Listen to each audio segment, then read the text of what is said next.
Bismillahirrahmanirrahim. Assalamualaikum warahmatullahi wabarakatuh. Innal hamdalillah nahmaduhu wa nasta'inuhu wa nastaghfiruh wa na'udzu billahi min shururi anfusina wa sayyiati a'malina. Man yahdihillahu fala mudilla lahu wa man yudlil fala hadiya lahu. Asyhadu an la ilaha illallah wahdahu la syarika lahu wa asyhadu anna Muhammadan abduhu wa rasuluh.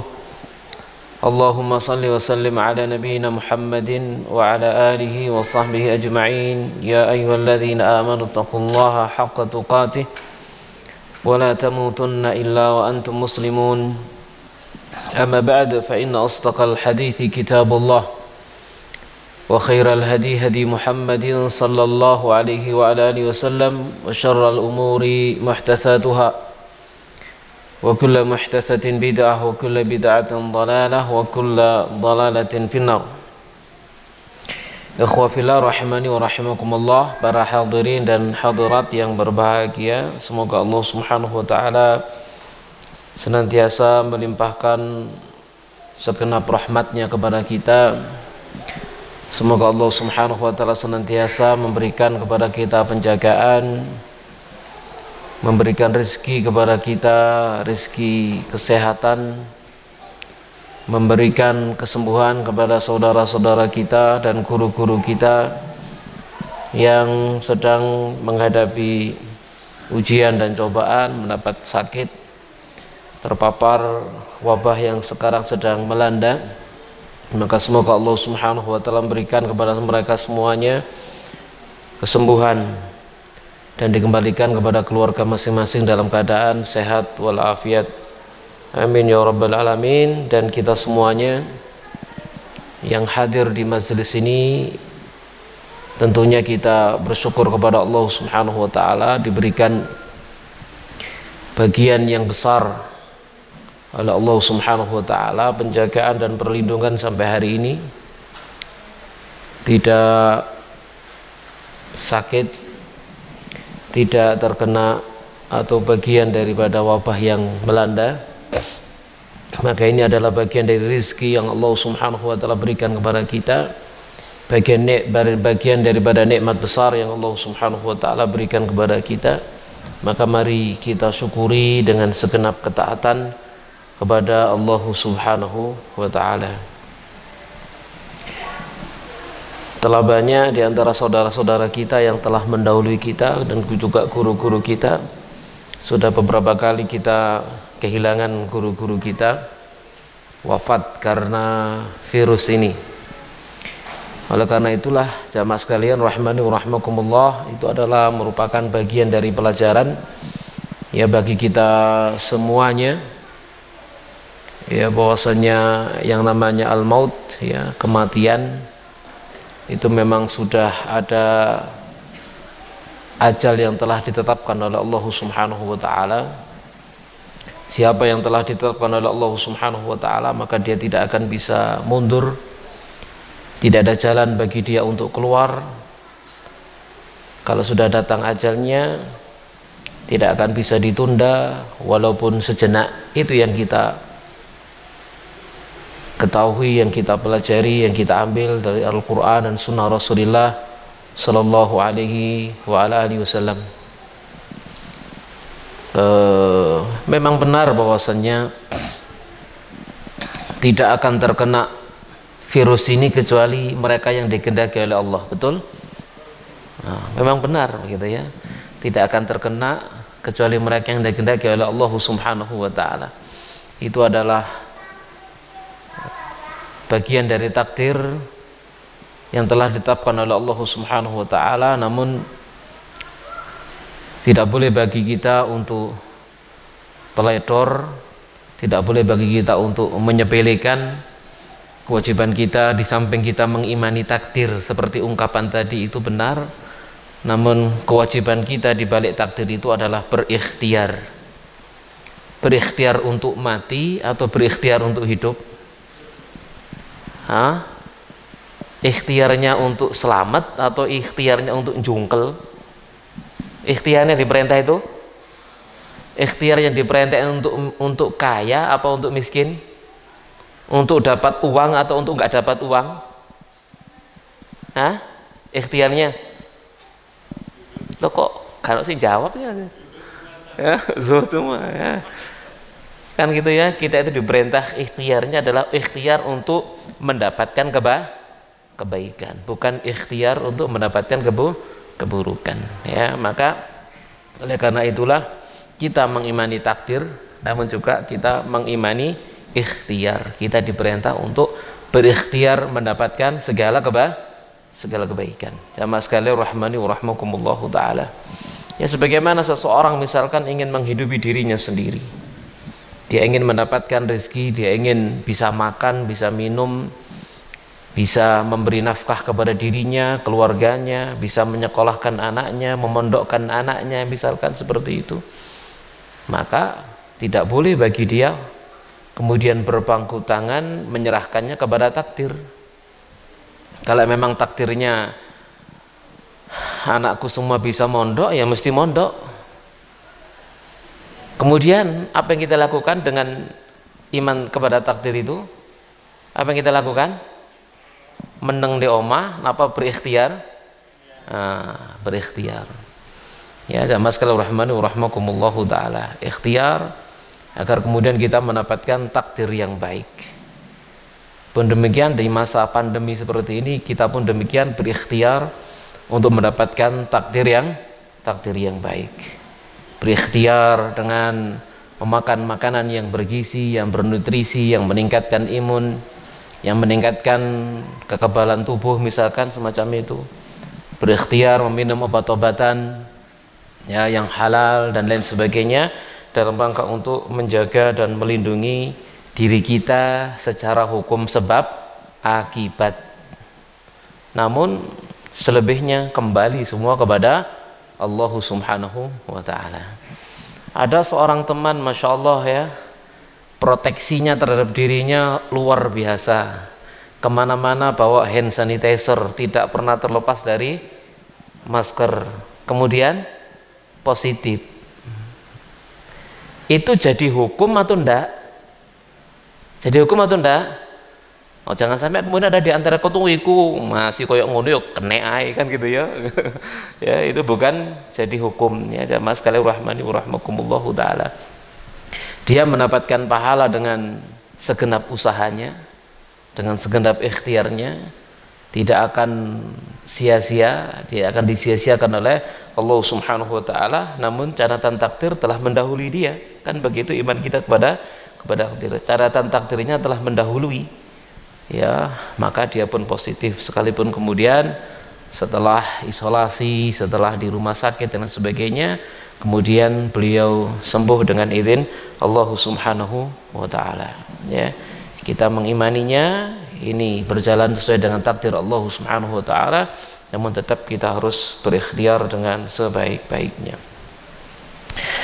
Jamaah sekalian, setelah salawat serta salam semoga senantiasa tercurah kepada Nabi kita Nabi Muhammad SAW, mari kita lanjutkan kajian kita, pembahasan kita dari kitab Mi'atu Wasilah liyuhibbakallah wa rasuluh, 100 jalan agar Allah Subhanahu wa taala mencintaimu dan Rasulnya mencintaimu. Kita akan sampai sekarang pada poin yang ke-17. Betul nggak?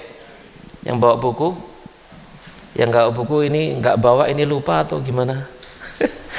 Rombonganku dewi lali ini.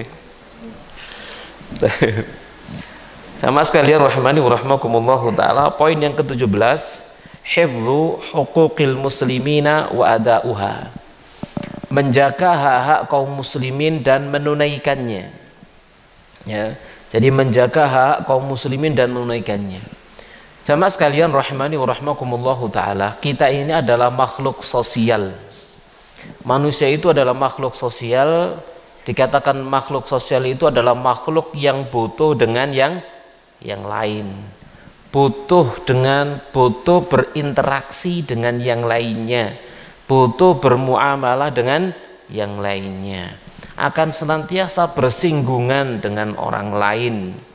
Ya, dalam skala kecil saja, misalkan dalam rumah tangga, Kita saling membutuhkan, suami terhadap istrinya dan sebaliknya, kepada anak-anaknya dan sebaliknya, pun demikian kepada tetangga. Dan tetangga itu sendiri ada tetangga yang muslim, kerabat, ya, ada lagi mungkin tetangga muslim tapi bukan kerabat, ada lagi tetangga yang kerabat tapi enggak muslim, misalkan semacam itu semuanya memiliki hak. Dan yang kita kerucutkan di sini adalah hak setiap muslim. Jadi harus kita ingat jamaah sekalian rahmani wa rahmakumullahu taala, tatkala kita hidup di tengah masyarakat itu, ya terlebih lagi masyarakat muslim, kaum muslimin, kita harus mengenal di samping kita punya hak masing-masing, maka kaum muslimin yang lain juga memiliki hak terhadap diri kita. Jangan sampai kemudian kita punya anggapan, berpikiran hidup sendiri-sendiri. Contoh misalkan aku golek mangan dewe, ya tak pangan dewe, tak urus dewe, gak ngereken wong liya, misalkan itu tidak bisa. Kita hidup seperti itu tidak bisa. Sama sekalian rahmani wa rahmakumullahu taala, kalau misalkan ada orang hidupnya punya prinsip seperti itu, gitu ya, maka silakan nanti kalau mati budal-budalo dewe, keduk-keduken dewe, ngono lah ya. Tidak bisa jamaah sekalian rahmani wa rahmakumullahu taala. Diawali oleh mu'alif dengan membawakan surah Al-Hijr ayat 88, wahfid janahaka lil mu'minin. Wahfid janahak, diterjemah bebas itu dengan berendah dirilah kamu. Secara harfiah bahasanya, harfiahnya kata per kata, wafid itu jamaah sekalian rahmani wa rahmakumullah, rendahkan. Janahak itu adalah sayapmu, ya, rendahkan sayapmu. Kita ingat makhluk yang memiliki sayap itu siapa? Kok siapa? Apa gitu ya? Apa? Burung, ayam misalkan begitu ya. Maka tatkala induk ayam misalkan memiliki anak-anak begitu, ya, anak-anaknya itu kedinginan misalkan, membutuhkan naungan, apa yang dia lakukan? Ya, sayapnya dibuka, anak-anaknya masuk, kemudian dia turun di apa jenenge ini? Dikekep begitu ya. Nah, itu wahfid janahak lil mu'minin. Jadi memberikan seakan-akan apa? Memberikan perlindungan, memberikan penjagaan, memberikan keamanan, memberikan kenyamanan, memberikan kesejahteraan. Maka ini harus diberikan kepada orang-orang mukmin yang lain. Ya. Jadi memberikan kenyamanan kepada orang-orang mukmin yang lain, memberikan kesejahteraan kepada orang-orang mukmin yang lainnya, rendah diri, tidak sombong, tidak menyakiti dan lain sebagainya. Ya, makanya Nabi Shallallahu Alaihi Wasallam pernah ditanya tentang orang Muslim yang terbaik Islamnya. Apa jawab Nabi Shallallahu Alaihi Wasallam? Man salimal muslimuna min lisanihi wa yadihi. Orang yang kaum muslimin yang lainnya itu selamat dari lisan dan tangannya. Jamaah sekalian rahimani wa rahmakumullahu taala. Nah, kaitannya dengan hak ini kita perhatikan Nabi Shallallahu Alaihi Wasallam bersabda, hakul muslimi alal muslimi khamsun. Hak seorang muslim yang wajib ditunaikan oleh muslim yang lainnya itu ada 5 hak yang harus ditunaikan oleh seorang muslim kepada muslim yang lainnya.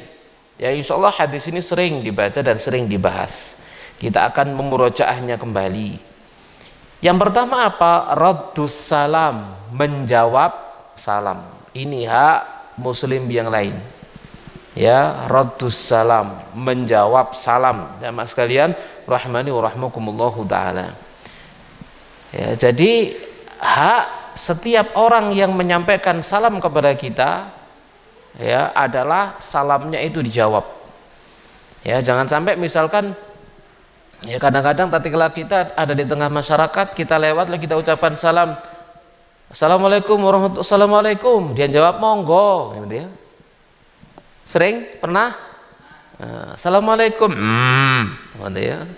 Apalagi ada kedengkian, kebencian begitu ya. Kadang-kadang kita mengucapkan salam, dia tidak menjawab salam kita dengan baik.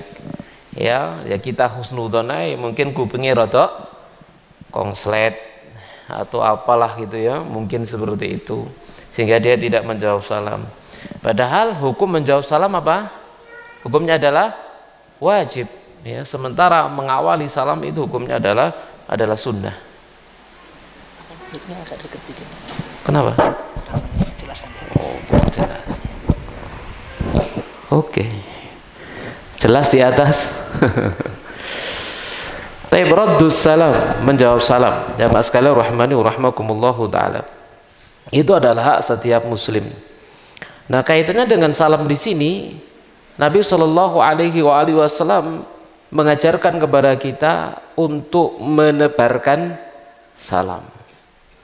Ya, ila man arafta wa ila man lam ta'rif, kepada orang yang kamu kenal juga kepada orang yang tidak kamu kenal.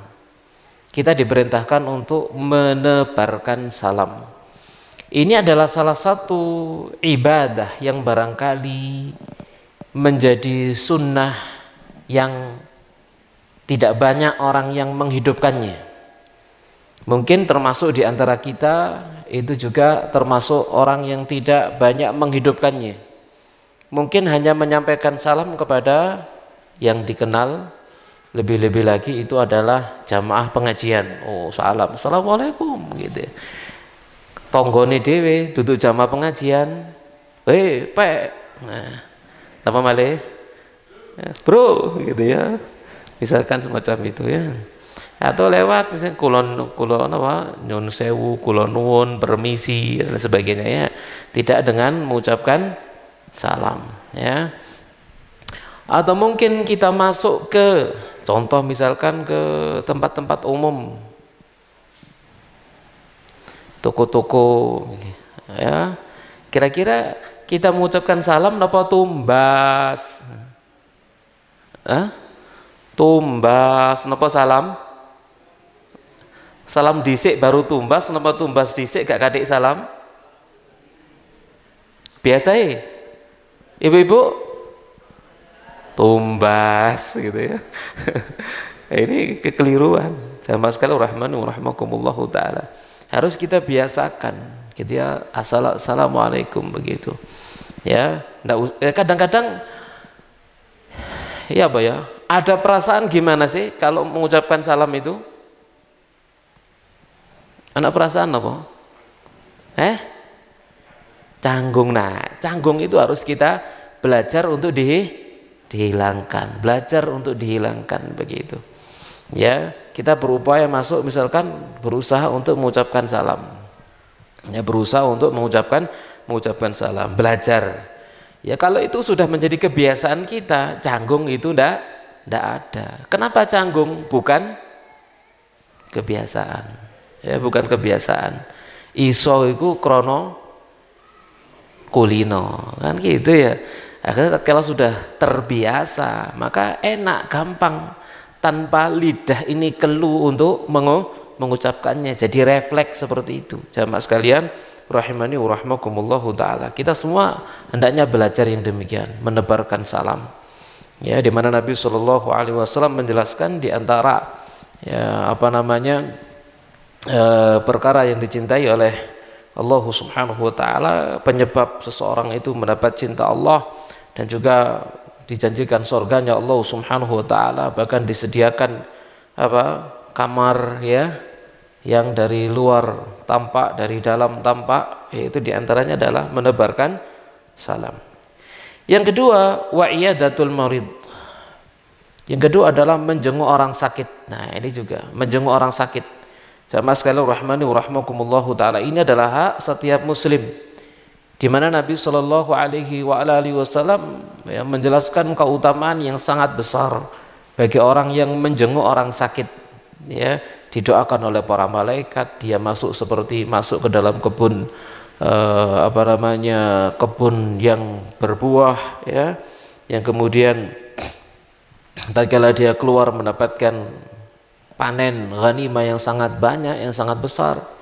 Di samping juga menjenguk orang sakit itu, jamaah sekalian rahmani wa rahmakumullahu taala, akan mempercepat kesembuhan orang yang sakit, mempercepatnya. Kenapa? Rumongso digatekno. Ya, rumangsa dia merasa bahwasanya dia punya saudara yang memperhatikannya. Kalau ada orang sakit misalkan ndak sing jenguk belas seteng kan sing teko misalkan itu, ndak ada seorang pun yang datang. Kira-kira perasaannya gimana? Nelongso, masya Allah.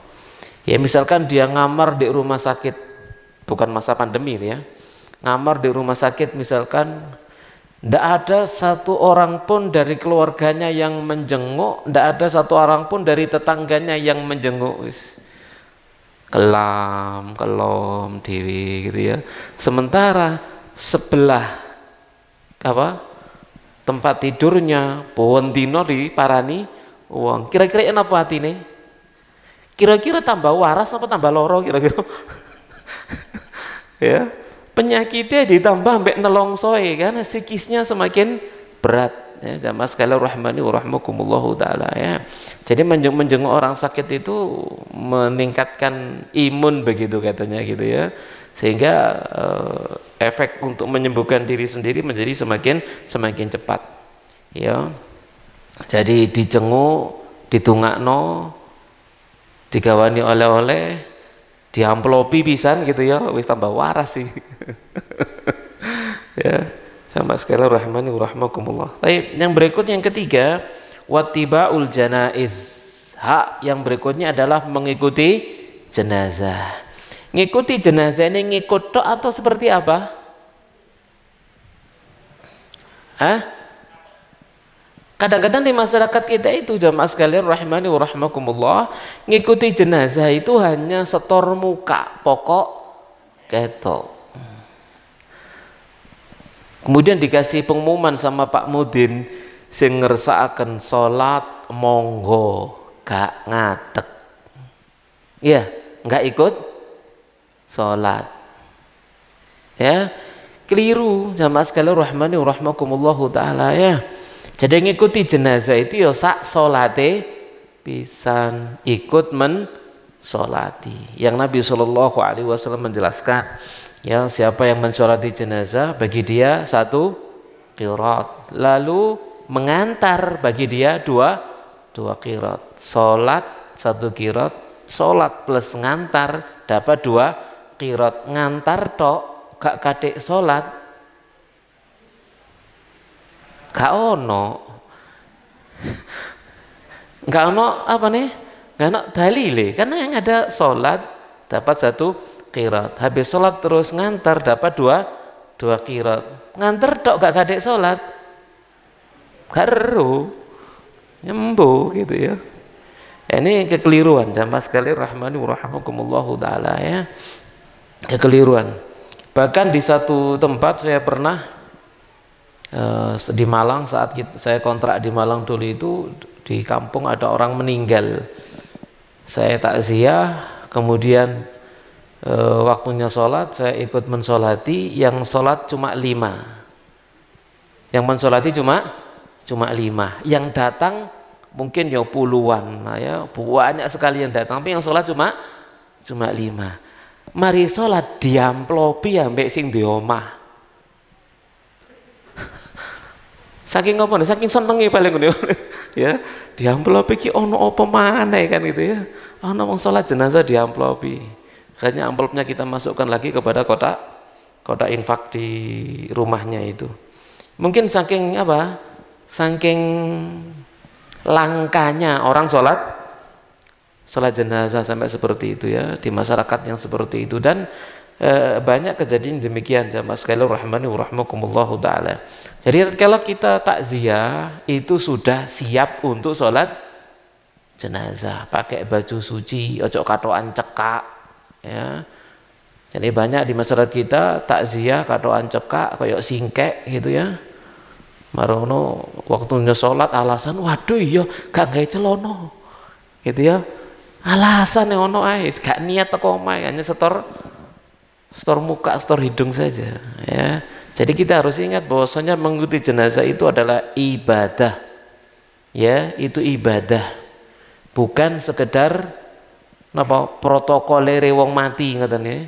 Itu ibadah. Perintah Allah Subhanahu wa taala.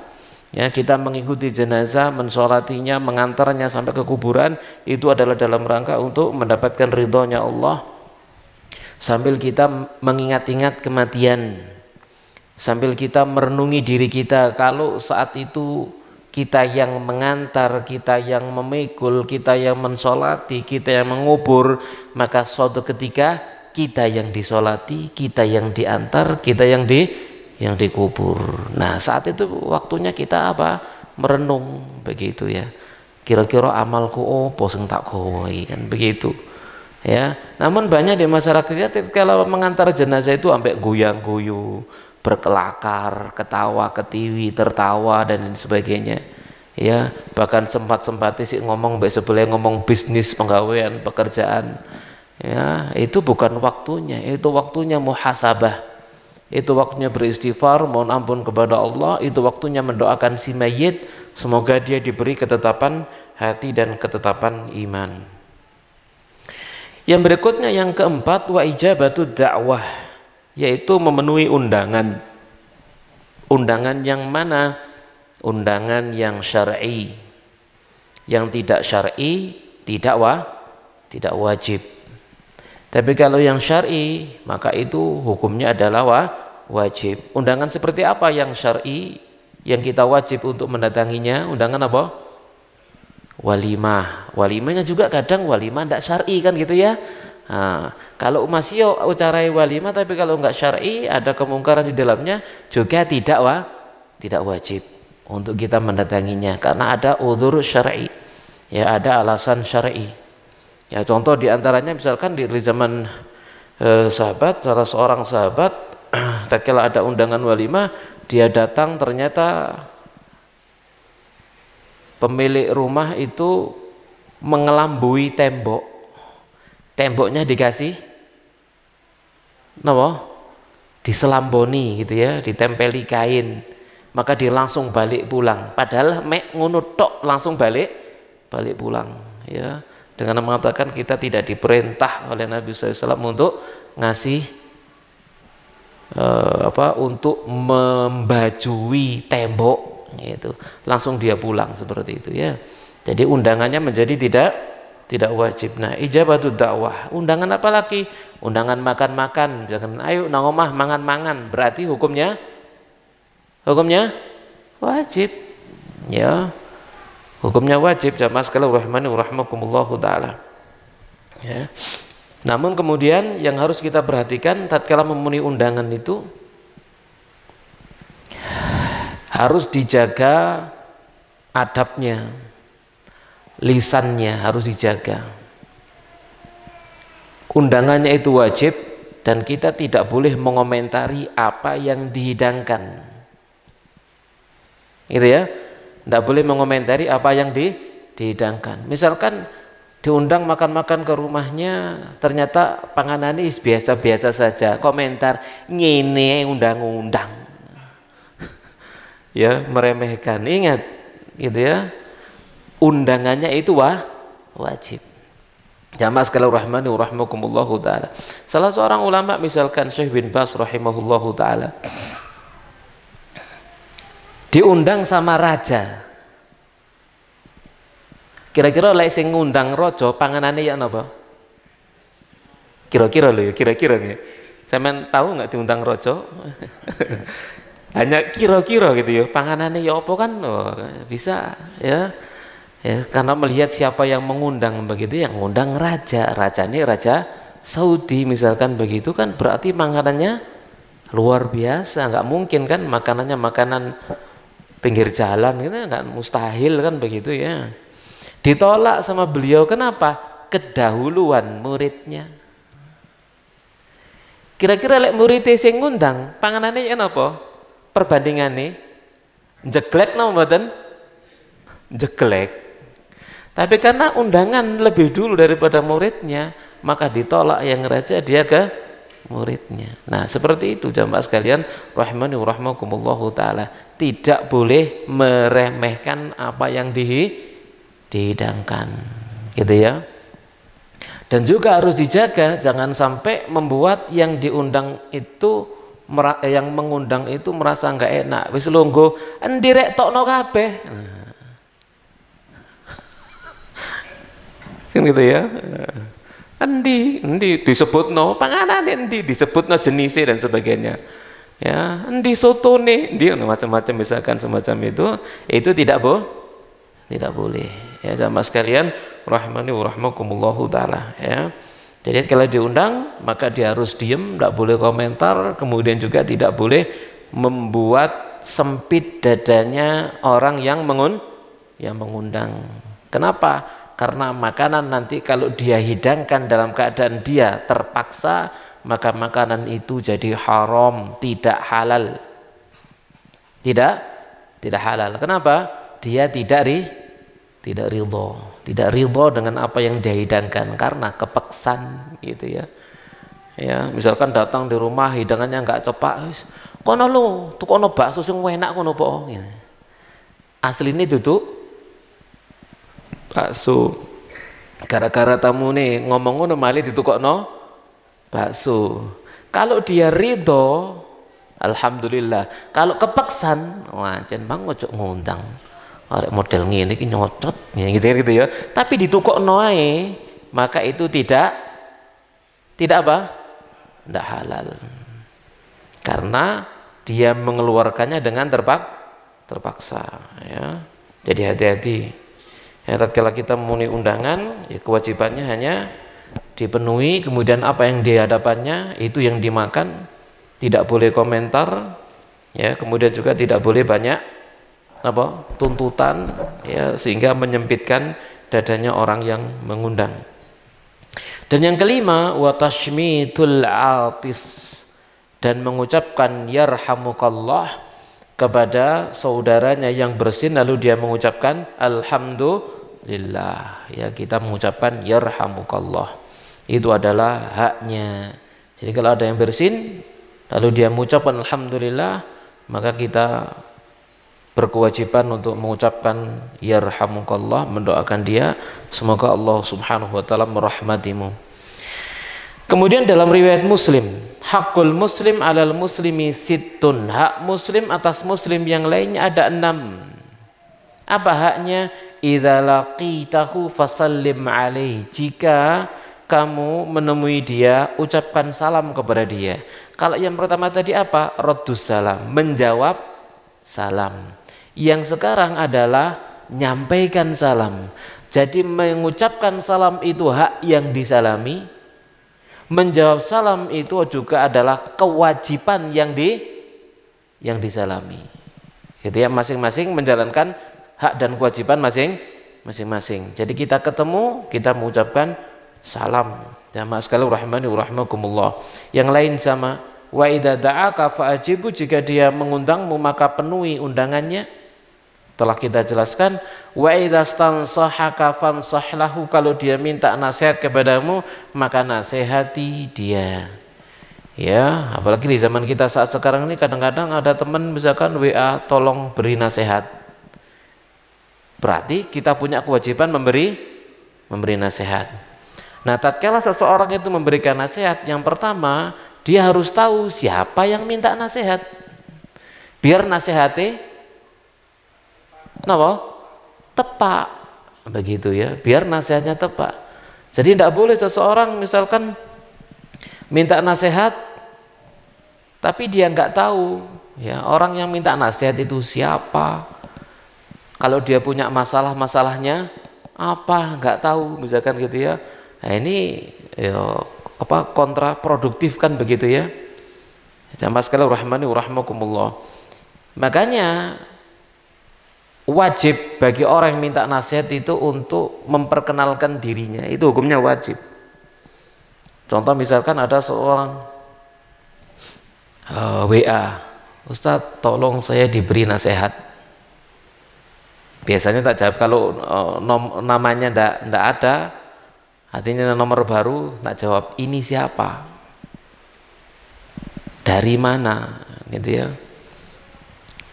Dia jawab hamba Allah di bumi Allah, ya wis titik berarti. Ya, tak boleh, dia harus menyebutkan namanya siapa, dari mana, kan begitu ya. Kalau ada pertanyaan lagi maka dia wajib untuk menjawab dengan detail. Ya, jamaah sekalian rahmani wa rahimakumullahu taala. Kenapa nasihat itu membutuhkan informasi seperti itu? Di samping juga itu adalah haknya orang yang memberikan nasihat. Tidak boleh menjawab dengan aku atau hamba Allah atau amatullah misalkan begitu ya. Kadang-kadang begitu, saya sering menerima begitu. Amatullah di Malang gitu ya. Ya Allah, Malang itu luas, kemudian sing jenenge amatullah itu ya wakeh kan gitu ya, amatullah rek gitu ya. Ya sama sekali rahmani rahimakumullah. Kalau seperti biasanya nggak tak reken biasanya katakan. Sampai kemudian dia mau menyebutkan namanya. Kadang ono sing ngengkel, Ustaz saya minta nasihat gini lo kok sulit sih Ustaz. Minta nasihat atau minta pertanyaan apa seperti itu saya tanya, namanya gak dijawab, kondio gak dijawab, ya kata reken. Nah, itu bagian dari adab, ya, adab kepada orang yang bertanya kepada dia, apalagi tatkala dia meminta nasihat. Ya, sebagaimana Nabi Shallallahu Alaihi Wasallam tatkala datang kepada dia Zainab, dari mana? Siapa? Dijawab Zainab. Nabi tanya lagi, Zainabnya siapa? Gitu ya. Ayo zanabib, Zainab iku akeh, kon Zainab sing di, ya, gitu ya. Maka dijawab Zainabnya Abdullah bin Mas'ud misalkan. Ya, dan sekali rahmani wa rahimakumullah. Jadi itu harus disampaikan. Kita lanjutkan. Jadi kalau ada yang minta nasihat kepadamu, maka beri dia nasihat yang tepat. Yang paling gampang ngasih nasihat itu adalah ittaqullah, bertakwalah kepada Allah. Yang paling gampang guys ya. Apa ada yang lebih baik daripada nasihat bertakwalah kepada Allah ya. Baik. Yang berikutnya wa idza atasa fahamidallah fashammidhu. Kalau dia bersin lalu dia memuji Allah maka tasmitlah dia, sudah kita sampaikan. Wa idza marida fa'udhu, kalau dia sakit maka jenguk dia. Wa idza mata fattabi'hu, kalau dia mati maka ikuti dia. Ya jemaah sekalian rahimani wa rahimakumullahu taala. Kata mu'allif, hadza wal muslimu harisun ala idkhali sururi ala akhihi wa hafizahu fi malihi wa irdihi fala yarda amman yaghtabuhu wa la yarda an yaghtaba huwa ghairuhu fa yabtaghi bi hifdhi huquqihim jami'an ridha Allah taala wa waliyul muttaqin. Kata mu'allif di sini, seperti inilah seorang muslim itu sangat berupaya, berusaha untuk memasukkan segala kebahagiaan kepada saudaranya. Ya, senang kalau saudaranya bahagia, senang kalau saudaranya bahagia, berupaya menyenangkan dirinya, menjaga hartanya, menjaga kehormatannya, gitu. Jadi dijaga hartanya, dijaga kehormatannya, tidak mengambil hartanya. Ya, selamat saudaranya itu, hartanya selamat, kehormatannya selamat. Dia tidak akan pernah ridho kepada orang yang menghibah saudaranya. Dia tidak ridho dia menghibah saudaranya, tidak juga selainnya. Ya, dan dia dengan menjaga hak-hak saudara-saudaranya ini, ya, dia ingin mencari ridhonya Allah Subhanahu wa taala, dan dia Allah Subhanahu wa taala adalah penolongnya orang-orang yang bertakwa. Ya jemaah sekalian rahimani wa rahimakumullahu taala. Dan kita harus memperhatikan bahwasannya hal ini berkaitan dengan akhlak. Hal ini berkaitan dengan perilaku. Tidak cukup seseorang itu soleh dirinya hanya kepada Allah, sholatnya, puasanya, baca Qur'annya misalkan, lalu ternyata dia tidak soleh terhadap orang-orang di sekitarnya, maka ini bisa wowo embo. Napa wowo embo niku? Napa wowo embo niku? Ya, bisa rugi besar nanti satu ketika. Ya, dia bisa rugi besar nanti. Sudah sering kita sampaikan bahwasanya di antara perkara yang nanti akan membuat seseorang itu bangkrut pada hari kiamat, dia bawa pahala sholatnya, dia bawa pahala puasanya, pahala hajinya, dia bawa pahala sedekahnya, ternyata semuanya habis. Gara-gara apa? Di antaranya adalah tidak menunaikan hak daripada saudara-saudaranya, tidak menjaga harta mereka, tidak menjaga kehormatan mereka, menyakiti mereka dengan lisan dan tangannya dan lain sebagainya. Jadi kita wajib untuk berhati-hati jamaah sekalian rahimani wa rahmakumullahu ta'ala akan hal ini. Kita lanjutkan sekarang al-wasilatu tsaminatu asyar, sarana yang ke-18, yaitu al-islahu bainan nas, mendamaikan perselisihan di antara manusia. Ya, mendamaikan perselisihan di antara manusia ini perkara yang sangat besar keutamaannya jamaah sekalian rahimani wa rahmakumullahu taala. Kita perhatikan di situ diawali oleh mu'alif dengan membawakan surah Al-Hujurat ayat 10, innamal mu'minuna ikhwatun, orang-orang mukmin itu bersaudara. Fa aslihu baina akhaikum, maka islahkanlah perselisihan di antara saudara-saudara kalian. Dibuat islah, didamaikan, diperbaiki urusan mereka. Ya, jadi harus ada usaha untuk islah. Ya, tatkala terjadi perselisihan, tatkala terjadi percekcokan ya antara seorang mukmin dengan mukmin yang lainnya. Dan bahkan dengan tujuan islah ini dihalalkan untuk berbohong dengan tujuan islah. Yang Nabi SAW bersabda, laisal kadzdzabul ladzi yuslihu bainan nas, bukanlah disebut seorang pendusta orang yang mendamaikan urusan di antara manusia. Dia berdusta lalu fayanmi khairan, dia menumbuhkan kebaikan, au yaqulu khairan, atau kemudian dia mengatakan kebaikan. Dengan dusta, dengan bohong ya agar berdamai, maka ini tidak jadi masalah. Ya, contoh misalkan A sama B lagi berselisih. C datang kepada A bercerita bahwasannya B itu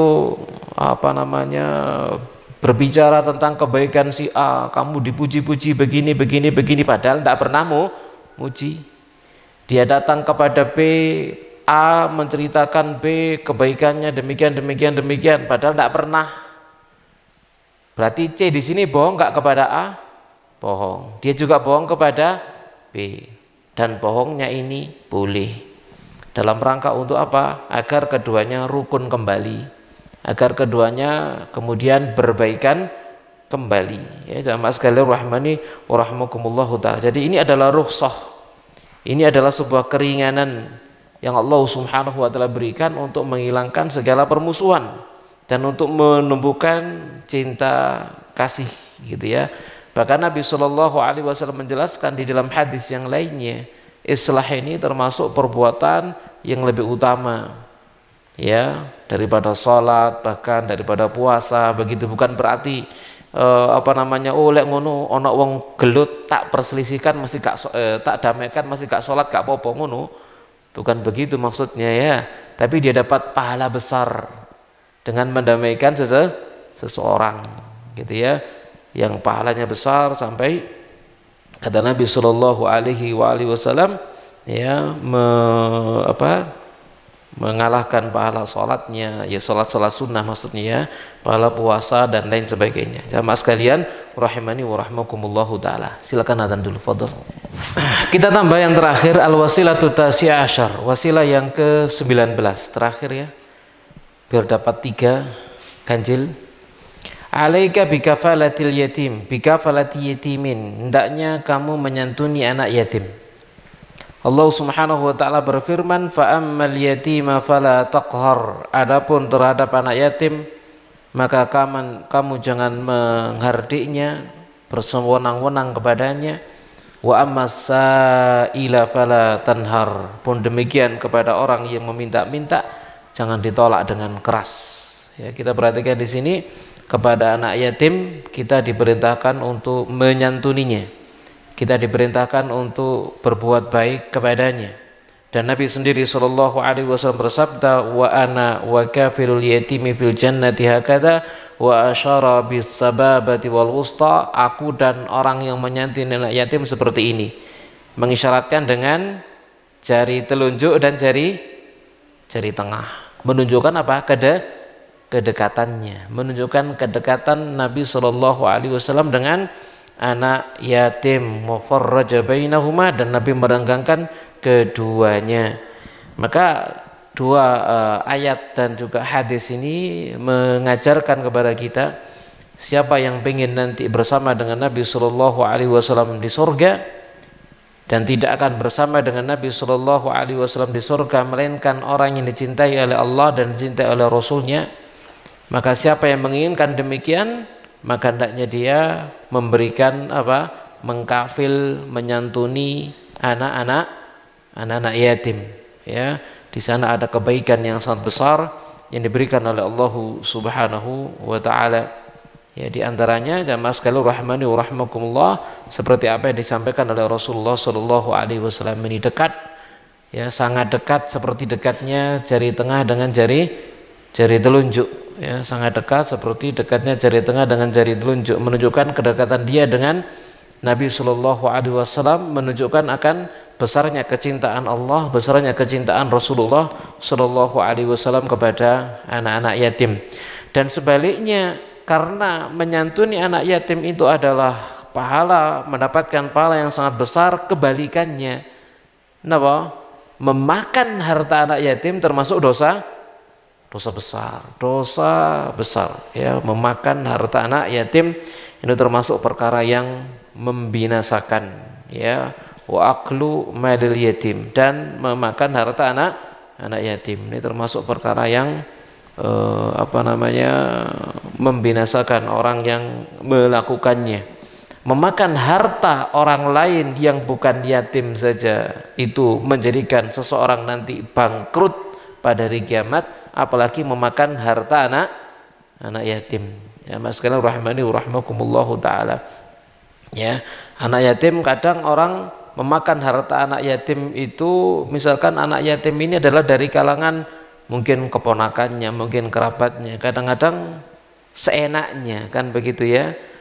Ya, dia mempergunakan harta itu, mentang-mentang bapak wis kaono, wis donyane ditinggal dirot sampai liyane. Ingat ya, urusannya tidak sesederhana itu di dunia, urusannya besar, berat, ya jamaah sekalian rahimani wa rahmakumullahu taala. Ya, jadi kita harus berhati-hati kalau misalkan ada di antara keluarga kita, misalkan ditinggal mati oleh bapaknya, ya, memiliki anak-anak yang masih kecil-kecil, maka mereka semuanya adalah anak-anak yatim. Bapaknya meninggalkan harta, ingat berarti harta itu adalah harta anak yatim. Tatkala kita mengurusi mereka, ingat ada di antara harta mereka, ya, misalkan lalu masuk ke dalam harta kita, harus ingat itu semua ada perhitungannya. Ya, itu semua ada perhitungannya. Sekalipun misalkan tatkala seseorang itu dia miskin, maka dia boleh memakan bagian dari harta itu, tapi bil ma'ruf, dengan cara yang ma'ruf, ya. Kalau kemudian dia mau menginvestasikannya, maka harus benar-benar diinvestasikan kepada perkara yang sudah teruji begitu, bukan coba-coba, ya. Wis tak gawe bondo apa nyambut gawe ngene dodolan ini, kan tau dodolan gak tahu iki coba-coba iya gak oleh blas, tidak boleh, ya. Tapi harus yang benar-benar sudah teruji dan menguntungkan. Kalau enggak, hanya sekedar coba-coba estimasi, maka tidak boleh.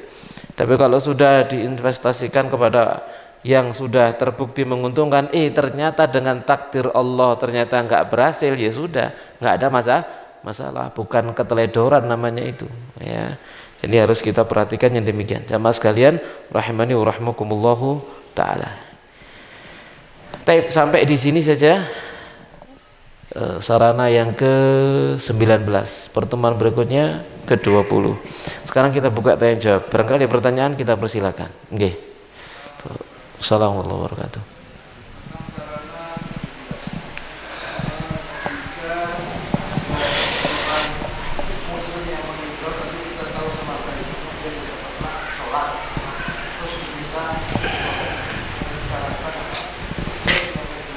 Satu-satu ya,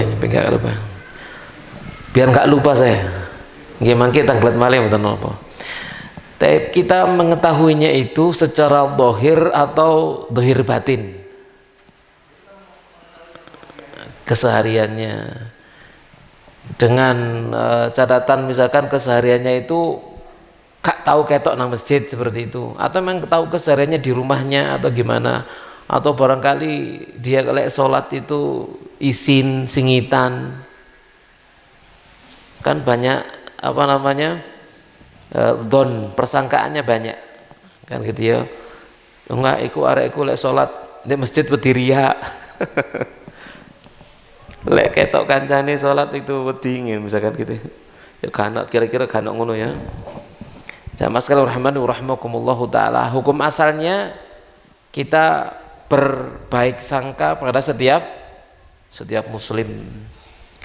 Hatta misalkan kita mengetahui dia enggak pernah enggak pernah ke masjid, kita husnudzonnya barangkali dia sholat di rumah, atau misalkan ya pernah apa namanya dia sholatnya Idul Fitri tok, ketok sholat tuh berarti ya. Atau Jumatan, Jumatan ketok, selain ini Jumatan nggak tahu ketok misalkan, maka itu semua adalah menjadi zon, alasan bahwasanya dia itu masih seorang muslim. Ya, di samping hal ini juga masuk dalam khilaf para ulama rahimahumullahu taala. Dalam mazhab Syafi'i maka ini dirinci. Rinciannya orang yang tak sholat, kalau dia apa namanya dia itu meyakini kewajibannya, maka dia tidak sampai kepada derajat kafir, tidak sampai, tapi kufrun duna kufrin.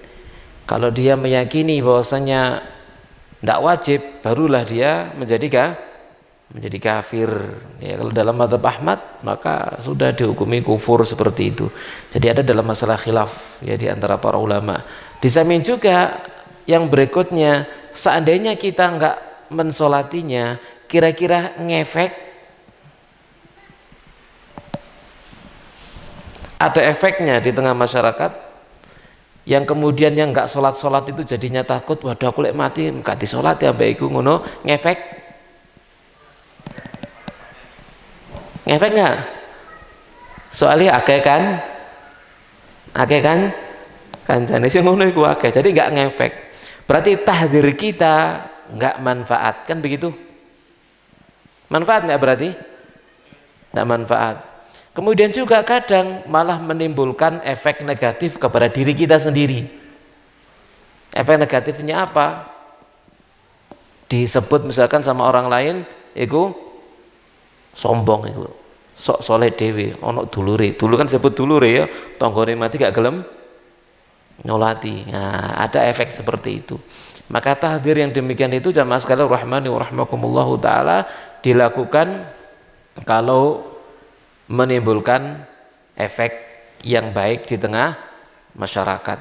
Contoh misalkan kalau dia adalah seorang tokoh, seorang tokoh misalkan yang dia disegani, omongannya dituruti, tindak lakunya digugu misalkan gitu ya, maka dia mengatakan aku nggak gelem nyolati, sholat ono aku nggak gelem nyolati. Nah ini ndadekno liyane wedi gitu. Tapi kalau kemudian ternyata kita melakukannya nggak ngefek belas begitu, ya maka nggak usah gitu ya.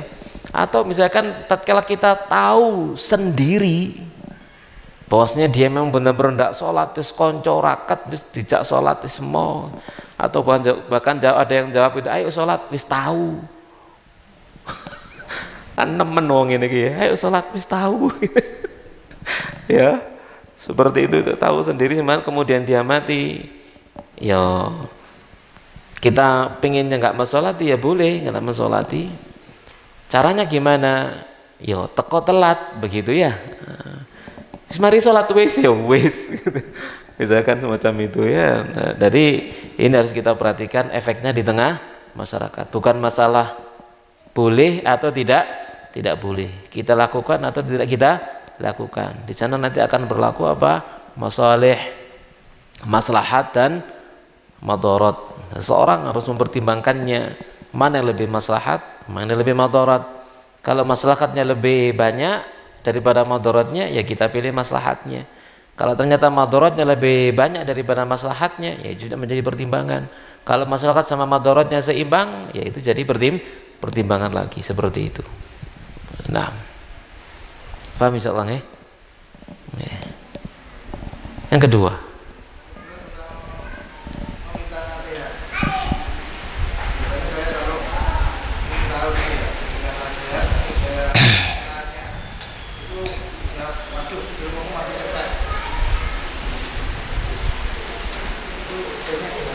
pertanyaan nasihatnya ya apa? Umum apa khusus?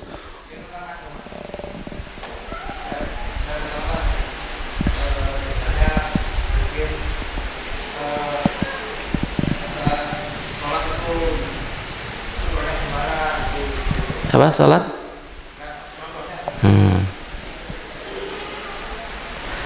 Ya, nasihat itu berbeda dengan minta hukum. Yang itu ya, nasihat itu beda. Seseorang minta nasihat misalkan begini, apa deh, minta nasihat kepada temannya, ya akhi, aku sekarang sumpek akhi, tolong beri nasihat. Dijawab, kenapa kok sumpek? Biar tahu apa yang perlu dinasihatkan. Aduh, aku jomblo terus sih 5 tahun itu. Nah, berarti nasihatnya tepat. Nah kan gitu ya. Nanti nasihatnya nanti tepat. Berarti itu benar-benar minta nasihat. Apa yang harus dinasihatkan, disampaikan demikian itu perlu. Ya, karena nasihat itu kan tidak butuh dalil tuh. Nasihat butuh dalil nggak? Nggak butuh dalil nasihat itu. Nasihat itu keluar dari pengalaman hidup. Dari pengalaman hidup. Ya, dari pengalaman hidup atau kesimpulan ilmu, kan begitu namanya nasihat. Ya, seperti itu. Jadi siapapun bisa memberikan nasihat. Ya, asal ya kita tidak boleh meminta nasihat kepada siapapun, kan gitu ya. Siapapun bisa beri nasihat, tapi kita tidak boleh meminta nasihat kepada siapapun, begitu. Nasihat kita minta kepada orang tertentu yang nasihatnya itu bisa pas tepat, kan begitu ya. Kalau orang yang tidak baik dimintain aku nasihat atau nopo, ya dinasihati sing elek, dinasihati yang jelek, dinasihati yang tidak baik, pemikirannya menyimpang, dimintain nasihatnya menyimpang, begitu. Jelasnya insyaallah ya. Jadi harus dibedakan antara minta nasihat dan minta hukum. Kalau minta hukum, waduh ini aku juga ngerti rek, ya itu tidak masalah. Tapi kalau sekedar memberikan nasihat biasanya tentang permasalahan, ya permasalahan rumah tangga, ya berikan nasihat, aku tukaran be bojoku ya apa sih enak, nah gitu ya, anakku tuh wablek kabeh gitu ya, pengal kabeh, ya apa cara nasihat, berikan nasihat diberikan semampunya, semampunya. Kalau tidak mampu, diarahkan kepada yang lain, ya, yang lebih tua, yang lebih sepuh, ya, sepuh secara usia, kemudian juga sepuh secara ilmu. Nah, yang lain, nggih.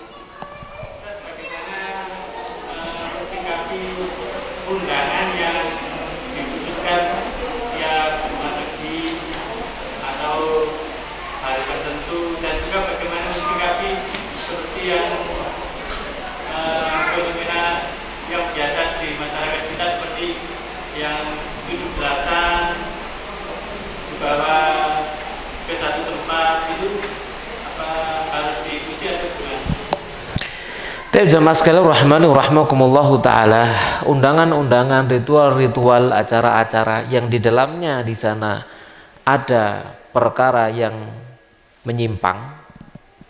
Menyimpang itu satu, menyimpang secara apa namanya, ya menyimpang bertentangan dengan syariat. Kadang di sana ada unsur kebid'ahannya ya, kadang di sana ada unsur kebid'ahannya. Atau kadang di sana ada unsur kemaksiatan, bahkan mungkin ada unsur kesyirikan. Kalau 3 hal itu ada, maka undangan itu tidak Tidak wajib. Artinya apa? Tatkala kita tidak memenuhi undangan itu, kita tidak berdosa. Karena itu semua adalah udzur syar'i. Udzur syar'i yang diizinkan bagi kita untuk tidak memenuhi undangan tersebut. Apapun bentuk undangan tersebut. Gitu ya. Undangannya undangan syar'i, gitu ya. Tapi di dalamnya ada kebid'ahan. Undangannya undangan mubah, hukum asalnya mubah, misalkan ya. Acara desa atau acara apa, undangan mubah, tapi di dalamnya misalkan ada kesyirikan, di dalamnya ada ditambahi dibumbui dengan perkara yang tidak sesuai dengan sunnah Nabi Shallallahu Alaihi Wasallam, maka itu adalah alasan udzur syar'i yang menjadikan kita tidak wajib datang. Jelas ya, hukumnya tidak wajib datang. Nah, pertanyaan berikutnya, kalau tidak wajib datang, lah datang ndak? Nah gitu ya. Nah, kalau hukumnya ndak wajib, berikutnya berarti kan kalau nggak datang ndak berdosa. Bagaimana kalau datang? Nah ini mungkin masing-masing orang personalnya itu berbeda, tergantung situasi dan kondisi. Masing-masing lingkungan bisa berbeda, apa yang dihadapi itu berbeda, masyarakatnya berbeda, tidak bisa kita jawab secara umum. Jelas ya? Karena masyarakatnya berbeda. Karena kan di sana nanti ada maslahat, ada madarat. Maslahat lebih besar atau madarat yang lebih besar.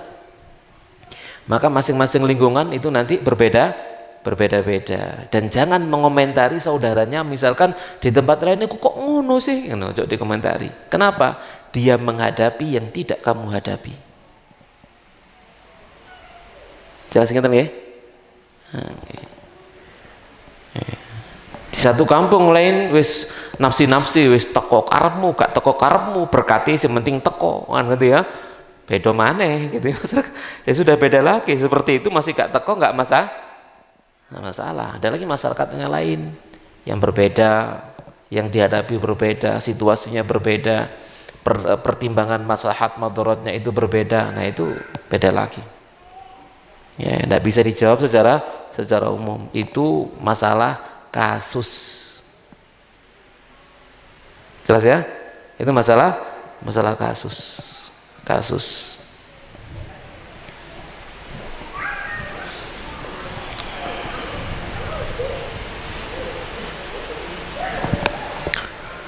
Dari ibu wonten Bu?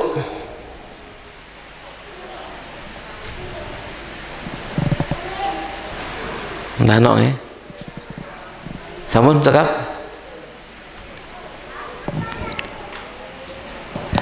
Cukup ya. Tapi demikian jamaah sekalian rahmani wa rahmakumullah, apa yang bisa kita bahas, apa yang bisa kita sampaikan, semoga bermanfaat untuk kita semuanya, dan selalu tiada hentinya kita berdoa kepada Allah Subhanahu wa taala agar Allah Subhanahu wa taala segera mengangkat wabah ini dari negeri kita dan negeri-negeri kaum muslimin yang lain, dan semoga keadaan dipulihkan oleh Allah Subhanahu wa taala agar kita bisa beraktivitas dengan baik, agar kita bisa beribadah kepada Allah Subhanahu wa taala dengan nyaman, salat kita nyaman, bepergian kita nyaman, aktivitas kita nyaman, kerja nyaman, cari maisha nyaman, perekonomian meningkat, dan seterusnya. Itu semua yang kita harapkan. Semoga Allah Subhanahu wa taala mengabulkan seluruh doa-doa kita semuanya. Amin ya rabbal alamin. Dan jangan lupa kita doakan semoga saudara-saudara kita yang sakit diberikan kesembuhan oleh Allah. Guru-guru kita yang banyak berita sampai kepada kita ya, di rumah-rumah sakit yang sudah positif dan lain sebagainya, dan beberapa kali sudah sampai kepada kita berita guru-guru kita wafat karena wabah ini. Maka semoga yang sakit diberikan kesembuhan, yang wafat diberikan pahala sebesar-besarnya dari sisi Allah Subhanahu wa taala. Amin ya rabbal alamin. Kita akhiri wa sallallahu ala nabiyina Muhammadin wa ala alihi washabihi ajmain. Subhanakallahumma bihamdik asyhadu an la ilaha illa anta astaghfiruka wa atubu ilaik. Wassalamualaikum warahmatullahi wabarakatuh.